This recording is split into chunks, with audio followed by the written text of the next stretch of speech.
कभी सोचा है कि वैज्ञानिक पृथ्वी पर जीवन की इस अविश्वसनीय विविधता को आखिर व्यवस्थित कैसे करते हैं? एक छोटे से बैक्टीरिया से लेकर एक विशाल ब्लू व्हेल तक हर किसी की अपनी एक जगह है। आज हम जैविक वर्गीकरण के उसी दिलचस्प सिस्टम को समझने वाले हैं, वो लाइब्रेरी जो जीवन के हर रूप का हिसाब रखती है। हमारी ये पृथ्वी सचमुच जीवन से भरी हुई है, यहाँ तक कि सबसे मुश्किल जगहों पर भी।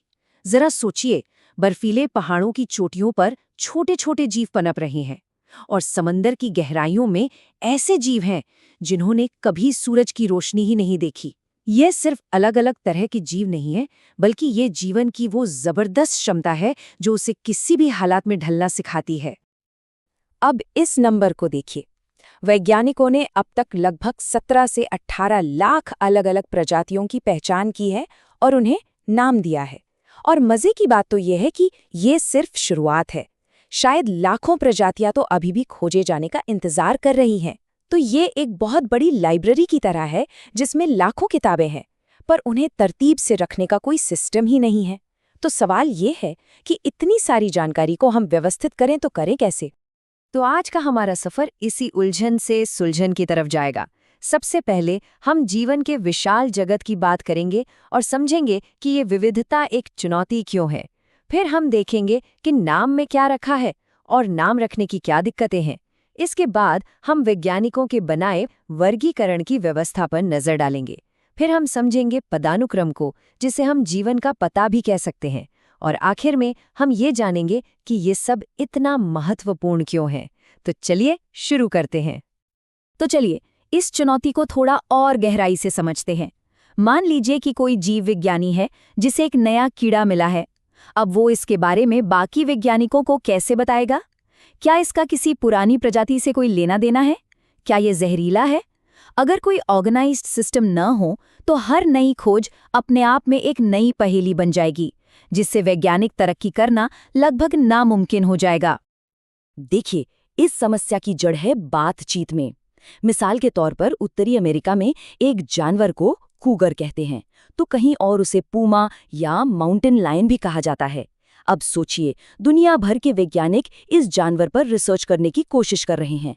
वो ये कैसे पक्का करेंगे कि सब एक ही जानवर की बात कर रहे हैं? यहीं से सारी कंफ्यूजन शुरू होती है। तो इस कंफ्यूजन को दूर करने के लिए वैज्ञानिक एक यूनिवर्सल सिस्टम का इस्तेमाल करते हैं। जैसे आम को ही ले लीजिए। भारत में इसे आम कहते हैं, फिलीपींस में मांगा, लेकिन वैज्ञानिक भाषा में इसे हर जगह मैंजिफेरा इंडिका ही कहा जाता है।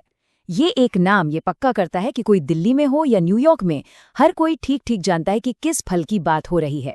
कोई शक, कोई कंफ्यूजन नहीं।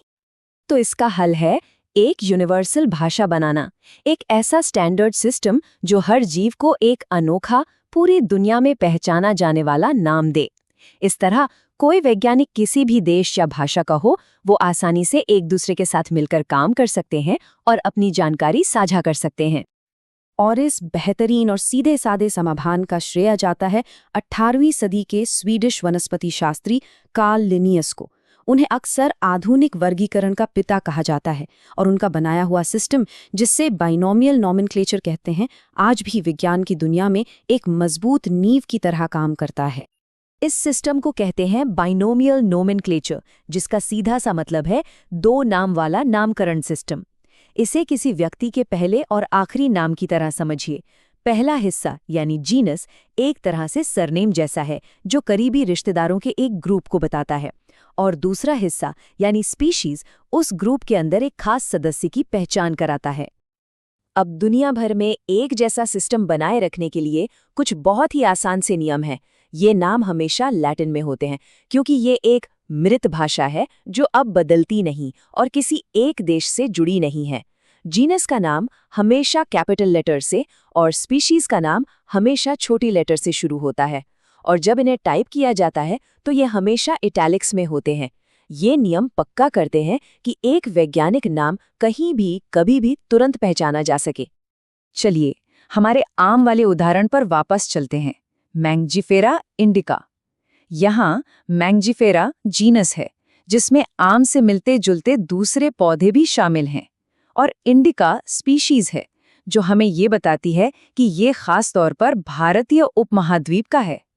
तो ये नाम हमें सिर्फ उसकी पहचान ही नहीं, बल्कि उसके परिवार और वो कहाँ से आया है, इसका भी इशारा देता है। लेकिन किसी जीव को एक नाम देना, ये तो कहानी का बस पहला हिस्सा है। असली जादू तो तब होता है जब हम इन सभी नामों को एक तरतीबवार, एक के नीचे एक आने वाले सिस्टम में रखते हैं। एक ऐसा सिस्टम जो हमें जीवन के इस विशाल जाल में हर जीव के बीच के रिश्ते को समझने में मदद करता है। तो सवाल ये है कि इन लाखों अलग अलग नामों को हम व्यवस्थित कैसे करते हैं? हम उन्हें एक ऐसे ढांचे में कैसे फिट करते हैं जो कोई मतलब बनाए? हम ये कैसे दिखाते हैं कि एक शेर बिल्ली से ज्यादा करीबी है, लेकिन एक मछली से बहुत दूर का रिश्तेदार है? इसका जवाब छिपा है वर्गीकरण के पदानुक्रम में। इसे समझने का एक बहुत ही शानदार तरीका है। हर जीव के लिए इसे एक पोस्टल एड्रेस की तरह सोचिए। जैसे हमारा पता हमें देश से लेकर हमारे खास घर तक पहुंचाता है, वैसे ही एक जीव का वर्गीकरण वाला पता उसे जीवन के विशाल जगत से लेकर उसकी अकेली अनोखी जाति तक ले जाता है। चलिए इस एड्रेस को एक एक करके समझते हैं। हम सबसे बड़े ग्रुप किंगडम यानी जगत से शुरू करते हैं, जैसे कि हमारा देश। फिर हम फाइलम यानी राज्य, क्लास यानी शहर, ऑर्डर यानी मोहल्ला, फैमिली यानी गली और जीनस यानी घर के नाम तक आते हैं। और आखिर में हम पहुंचते हैं स्पीशीज पर, जो उस घर में रहने वाले खास सदस्य की तरह है। हर लेवल के साथ जानकारी और सटीक होती जाती है, जिससे हमें जीवन के इस पेड़ में हर प्रजाति की सही जगह का पता चलता है। चलिए अब इसे असल में काम करते हुए देखते हैं। यहाँ हम देख सकते हैं कि इंसान, होमो सेपियंस और घरेलू मक्खी मुस्का डोमेस्टिका के पते पूरी तरह अलग हैं, जब तक कि हम किंगडम के लेवल पर नहीं पहुंचते।